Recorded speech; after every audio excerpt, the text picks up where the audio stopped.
ఇది కేవలం సమాచారంగా మాత్రమే భావించండి. వైద్య నిపుణులను సంప్రదించండి. Hi, welcome to Sakshi life. ప్రపంచాన్ని భయపెడుతున్న కొత్త ఫ్లూ వేరియంట్ సబ్క్లిడ్ కే ఇప్పుడు మన ముంగిట ఉంది.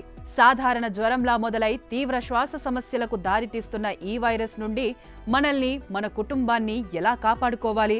మాస్క్ ఒకటే సరిపోతుందా, లేక మనం ఆహారంలో మార్పులు చేయాలా?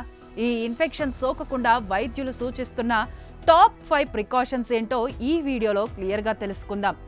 ఇన్ఫ్లుయెన్జా ఏలో వస్తున్న మార్పులు ఆరోగ్య రంగానికి సవాలుగా మారుతున్నాయి. ముఖ్యంగా కొత్తగా వెలుగు చూసిన సబ్క్లిడ్ కే వేగంగా వ్యాప్తి చెందుతూ రోగ నిరోధక శక్తి నుంచి తప్పించుకుంటోంది. ఈ నేపథ్యంలో అసలు ఈ వేరియంట్ రాకుండా ఉండాలంటే తీసుకోవాల్సిన జాగ్రత్తలు ఏమిటి? చిన్నారులు, వృద్ధుల విషయంలో ఎందుకు అప్రమత్తంగా ఉండాలి అన్న అంశాలపై వైద్య నిపుణులు అందించిన మార్గదర్శకాలు మీకోసం. కొత్త వేరియంట్ సబ్క్లిడ్ కే పట్ల భయపడాల్సిన పని లేదు, కానీ తగిన జాగ్రత్తలు తీసుకోవడం ద్వారా మనల్ని మనం రక్షించుకోవచ్చు.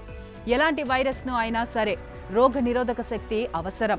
అందుకోసం పోషకాలు కలిగిన ఆహారాన్ని తీసుకోవాలి. సిట్రస్ ఫ్రూట్స్, నారింజ, నిమ్మ, బత్తాయి వంటి పండ్లలో విటమిన్ సి పుష్కలంగా ఉంటుంది. ఇది తెల్ల రక్త కణాల ఉత్పత్తిని పెంచి ఇన్ఫెక్షన్లతో పోరాడుతుంది. అల్లం, వెల్లుల్లిలో ఉండే యాంటీవైరల్ గుణాలు గొంతు నొప్పిని తగ్గించి వైరస్ వ్యాప్తిని అడ్డుకుంటాయి.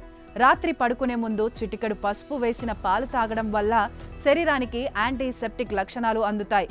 పప్పు ధాన్యాలు, గుడ్లు, పీచు పదార్థాలు ఎక్కువగా ఉండే ఆహారం తీసుకోవడం వల్ల శరీరం వైరస్ను త్వరగా ఎదుర్కోగలదు. రోజుకు కనీసం 3 నుంచి 4 లీటర్ల నీరు తీసుకోవాలి. కొబ్బరి నీళ్లు, తాజా పళ్ల రసాలు శరీరాన్ని హైడ్రేటెడ్గా ఉంచుతాయి. జ్వరం రాగానే సొంతంగా యాంటీబయాటిక్స్ వాడకండి. ఇది వైరల్ ఇన్ఫెక్షన్ కాబట్టి యాంటీబయాటిక్స్ పనిచేయవు.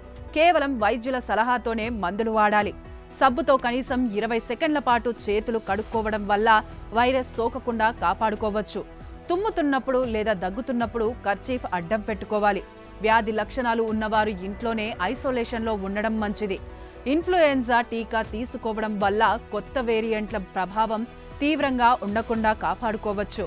వైరస్ ఏదైనా సరే అప్రమత్తత, సరైన పోషకాహారం ఉంటే మనం ఆరోగ్యంగా ఉండొచ్చు.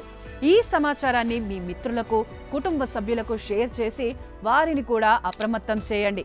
ఇలాంటి మరిన్ని లేటెస్ట్ హెల్త్ అప్డేట్స్ కోసం మన ఛానల్ని సబ్స్క్రైబ్ చేసుకోండి. Stay safe, stay healthy. Sakshi TV ప్రసారాలను నిలిపివేయడం చట్టరీత్యా నేరం. సాక్షి టీవీ ప్రసారాల కోసం మీ స్థానిక కేబుల్ ఆపరేటర్ను వెంటనే సంప్రదించండి. డిటిహెచ్లో, ఇంటర్నెట్లో కూడా సాక్షి టీవీ ప్రసారాలను వీక్షించవచ్చు.